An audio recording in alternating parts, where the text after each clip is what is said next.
Hi everybody, thanks for joining me. My name is Mercedes and I appreciate all my viewers. I'd like to remind you all to subscribe to my channel and share my videos with your friends and family. So, this week I'm going to do my video on a mental health topic, positive thinking. The reason for this video is because recently I have gotten back into counseling, drug and alcohol and mental health counseling. And the first thing that my counselor brought back to my attention was my positive thinking.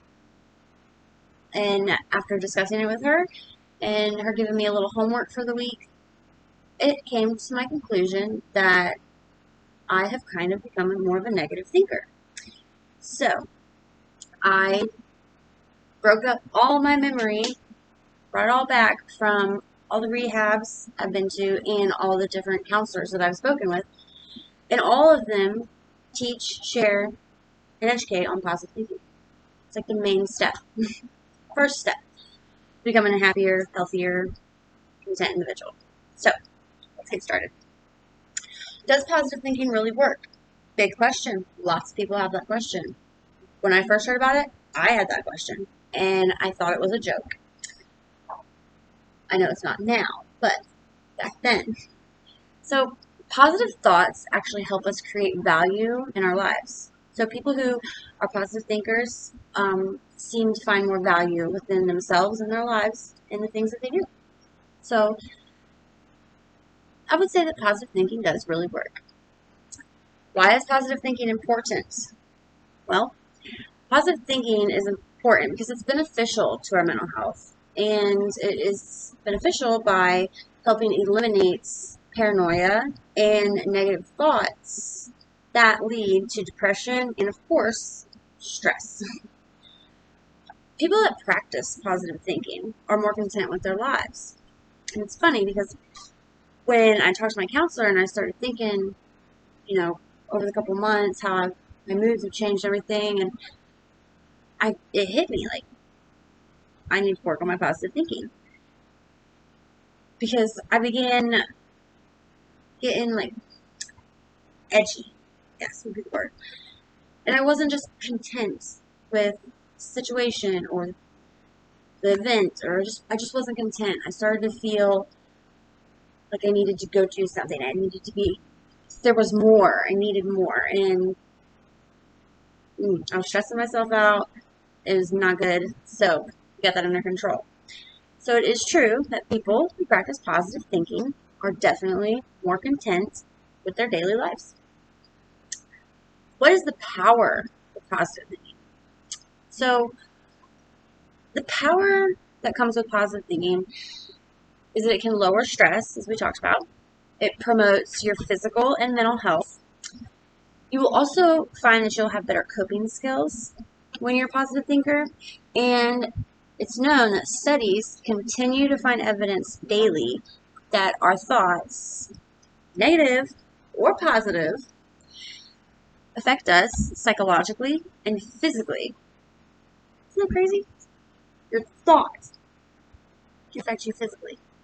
But as we read on, you'll see what I mean by that. So, what is a positive attitude? Well, if anybody out there that's watching has got children, I myself do, and you learn real quick from toddlers on up difference between a positive attitude, a crappy attitude, and a toddler's attitude.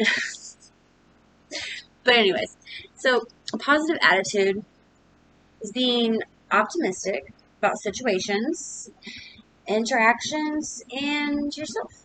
You have to be optimistic. It means staying hopeful and seeing the best in difficult situations. That's what having a positive attitude means. And that's what you present to the public and to your friends and family when you have a positive attitude. So, next we come to the part that everybody needs to figure out, and that is how to become a positive thinker.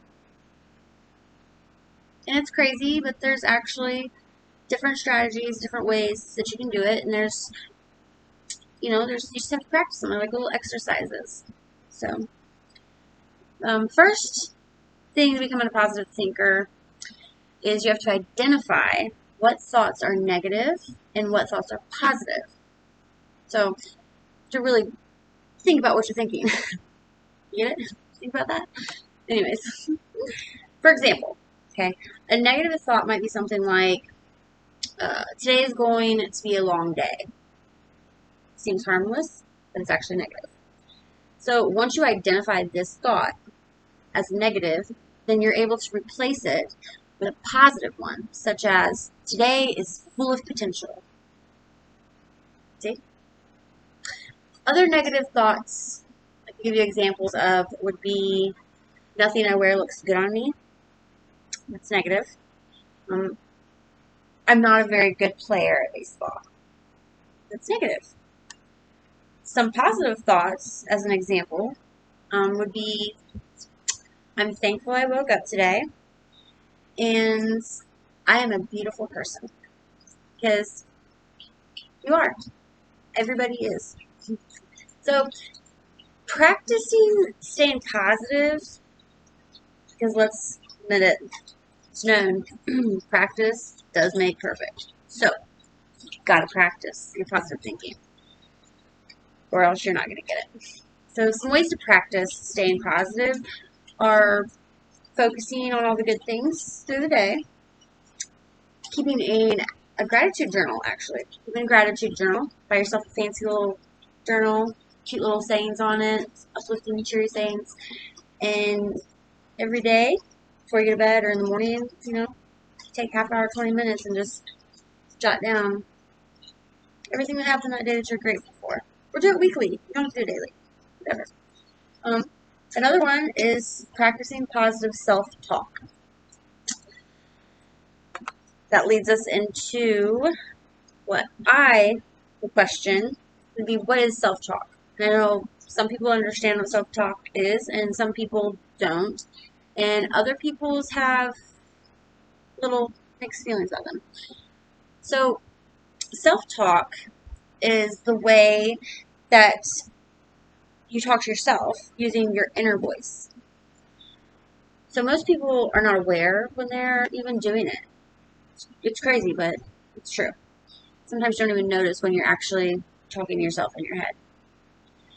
Our inner voice actually combines our conscious thoughts, our personal beliefs, and our opinions on matters and issues to create a monologue throughout the day. Mind-blowing, huh? But true facts. So, ways to practice positive self-talk. I got a few ideas for you. So, treat yourself as if you were your friend.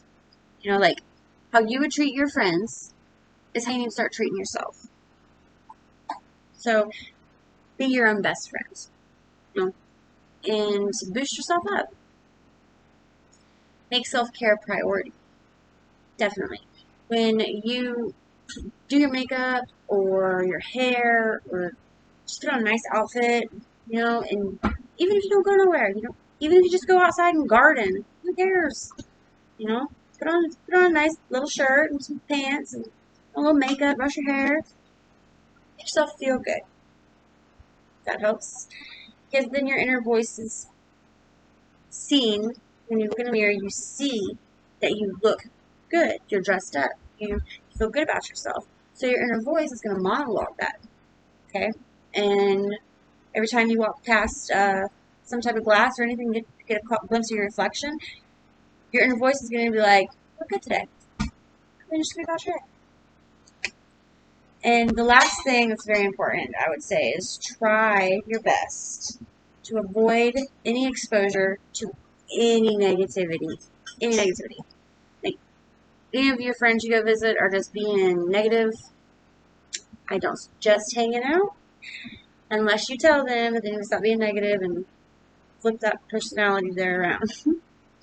But yeah, just avoid negativity because it makes it 10 times harder to be positive if you are surrounded by negative.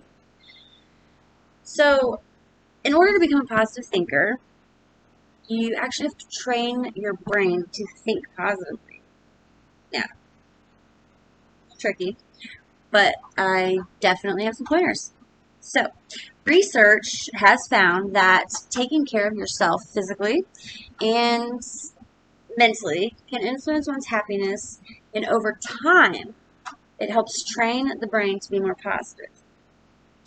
Because if you're physically in good health and you get up and you look good, maybe you exercise, maybe you meditate, maybe you do yoga, maybe you just cook.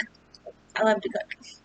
But whatever you're doing that is positive physically, and those positive mental thoughts that you're practicing, over time, your brain gets more accustomed and used to all that positive thinking. So it becomes more positive. So I actually have about 8 techniques that I personally know will help you train your brain to be more positive thinker.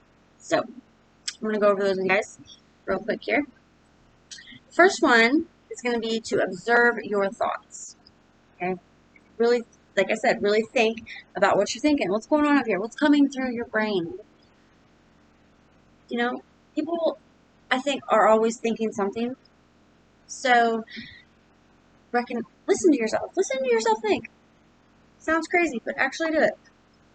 So, meaning like, observe your thoughts. Like, once you recognize what negative thoughts are bothering you the most, like which ones keep jumping in, what comes to your mind negatively the most, then you're able to replace those thoughts with positive ones, and then that resolves the problem.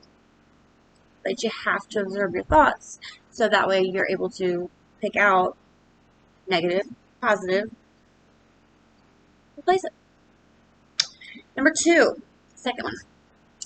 I like this one. I do this. So, scan for the 3 daily positives. What I mean by that is, before you go to sleep at night, reflect on your day and think of 3 best things that took place. Whether you ran into somebody at the grocery store, you went to your kid's ball game, you got a phone call from your grandma, or you took the dog on a walk, just whatever. Just pick out 3 things that happened that were positive. And those can be your 3 daily positives. I like it. I think it's fun. So, number 3, give somebody compliments. Compliment people. It makes you feel better about yourself to put a smile on somebody else's face, and it really does. So I would definitely suggest giving compliments. Even if you're just passing by somebody in the store and you see their shoes and you're like, don't just think the thought, tell them, I like those shoes, those are nice. And they'll smile and they'll thank you. And that positive interaction will help with your positive thinking and boost your mood. So number 4 would be to help others whenever they need it. Okay, acts of kindness can help boost our own happiness, because it's human nature to find joy in helping other people fulfill their needs. It is. And it does make you feel good. If you're able to help somebody, that really needs it, it makes you feel good about yourself. I enjoy it. It helps me. So that's why I'm recommending it. So my number 5 one would be to surround yourself with positive people, as we already kind of touched points on, because let's face it, emotions are very contagious. So avoid them Debbie Downers, as I said earlier. Number 6, and again, kind of talked about this, look after your body and minds, because a healthy mind and body can influence our happiness. So, number 7. This one was rough for me when I did this. I had to do this. I will admit, I definitely had to recognize this step, and it was not an easy process for me to get through this. So, the hard one is subconscious retraining and inner healing. Okay? So, sometimes we have to uncover and release our past negative experiences. because we hold on to those. You know, you might not realize that you do, but you might hold a grudge for somebody back in high school that borrowed your shoes. They were your favorite shoes, and they never gave them back. But for some reason, at 29 years old, that's still with you. You think about that every once in a while when you see a pair of shoes that resemble those. You remember that. So that's a small, crappy example, but that would be an example of what I'm talking about. I'm sure there's people out there with much bigger problems than that. I know I suffered from a couple of them. I had some pretty big issues that I thought I had dealt with, but I really hadn't. I really hadn't. I just suppressed it and blocked it out. I didn't deal with it. So you have to deal with your subconscious and your inner healing by releasing and letting go of negative experiences in the past. And I'm going to tell you right now, it's not easy and it's not fun. So I got some exercises that you can do too for that might help. So you can do daily affirmations. Affirmations, I think I'm saying that right? Yeah. Daily affirmations and mirror work. So this helps us discover and heal these old wounds that we have. It really does. So number 8, this is the last one. Okay? And this is kind of like, yay, the reward. And it's nice. You have an excuse to do. Working on your positive thinking, so have to do this. Is make time for yourself. Okay, make a point to do something that you love. Not your friends, not your husband, not your parents, not your kids. Something that you love. And be selfish about it, okay? Really be selfish. It's yours. It's your you time. So do exactly what you enjoy that makes you happy. Okay? You're doing it for you. And it's going to pay off in the long run. In the long run, if you try to follow all these little fun points I gave you and just really work on it and really try to recognize your thoughts and stuff, you will definitely become a more positive thinker, and it will lead to having a positive attitude. You will just feel better about yourself. You'll be content with your life. And things will just be happier. Everything will just seem like it's running smoothly. You'll be less stressed. It's a good feeling.